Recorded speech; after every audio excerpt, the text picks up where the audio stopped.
Hello दोस्तों, आप सभी का स्वागत है मेरे यूट्यूब चैनल टॉक ट्रू में।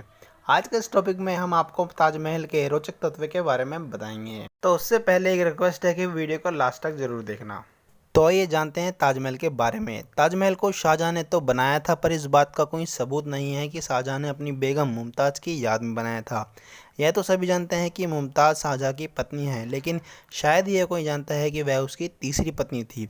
शाहजहां के 14वें संतान के जन्म देते ही वह मर गई थी, और ऐसा भी माना जाता है कि आगरा में मुमताज़ के शव को मम्मी बनाकर रखा गया था और ताजमहल तैयार होने के बाद उन्हें वहां दफनाया गया, जिसका निर्माण साल 1632 में हुआ था और साल 1653 में लगभग 22 साल में बनकर तैयार हुआ था, जिसका टोटल एरिया 17 हेक्टेयर जो कि 2,33,118 गज में फैला हुआ है और इसकी लंबाई 250 फीट है। ताजमहल के मकबरे की छत पर एक छेद है।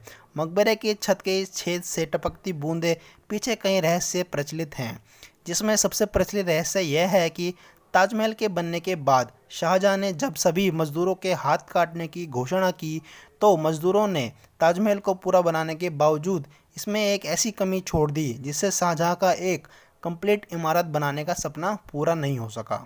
जिन मजदूरों ने ताजमहल को बनाया था, शाहजहां ने उनके हाथ कटवा दिए थे, लेकिन इतिहास में वापस लौटा दिए जाएं तो ताजमहल के बाद भी कई इमारतें को बनाने में उन लोगों ने अपना योगदान दिया था जिन्होंने ताजमहल बनाया था। उस्ताद अहमद लाहौरी उस दल का हिस्सा थे जिन्होंने ताजमहल जैसी भव्य इमारत का निर्माण किया था, और उस्ताद अहमद की देखरेख में ही लाल किला का निर्माण का कार्य शुरू भी हुआ था। जब ताजमहल बना था तो उसकी कलाकृति में 28 तरह के कीमती पत्थरों को लगाया गया था। ताजमहल को तैयार करने के लिए 8 अलग देशों से कई तरह की चीज़ें मंगवाई गई थी। ताजमहल को बनाने में लगभग 3.2 करोड़ रुपए का खर्चा आया था, जिसकी वजह से अभी तक इसकी खूबसूरती 366 साल तक वैसी की वैसी बनी हुई है। मुगल काल का वास्तुकाल सर्वश्रेष्ठ उदाहरण ताजमहल है। ब्रिटिश काल के समय इन बेशकीमती पत्थरों को अंग्रेजों ने निकाल लिया था।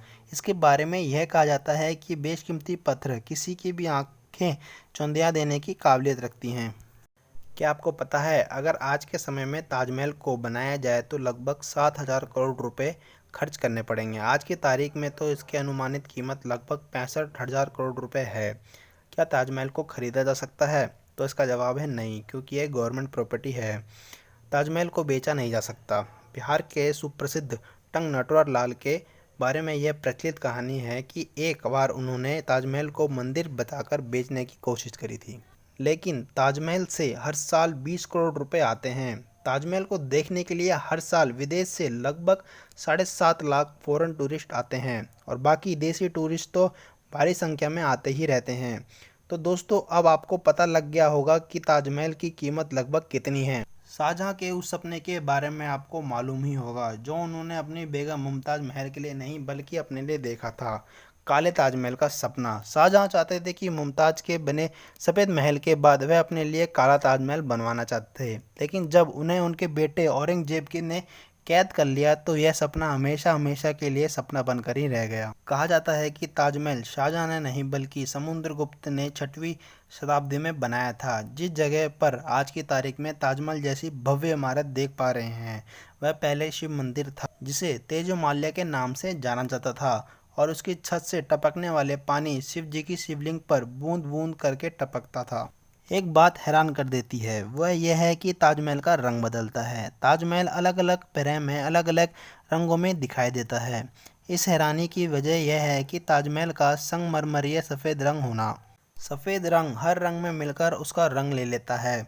सुबह देखने पर ताजमहल गुलाबी दिखता है और शाम को देखने में धुंधिया सफ़ेद दिखता है।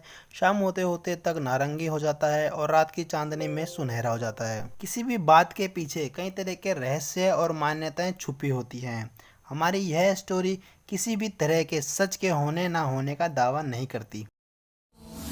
आपका बहुत शुक्रिया हमारी वीडियो देखने के लिए। दोस्तों, ऐसी दिलचस्प जानकारी के लिए हमारा चैनल सब्सक्राइब जरूर करें और लाइक कमेंट शेयर करना ना भूलें। बाय बाय दोस्तों।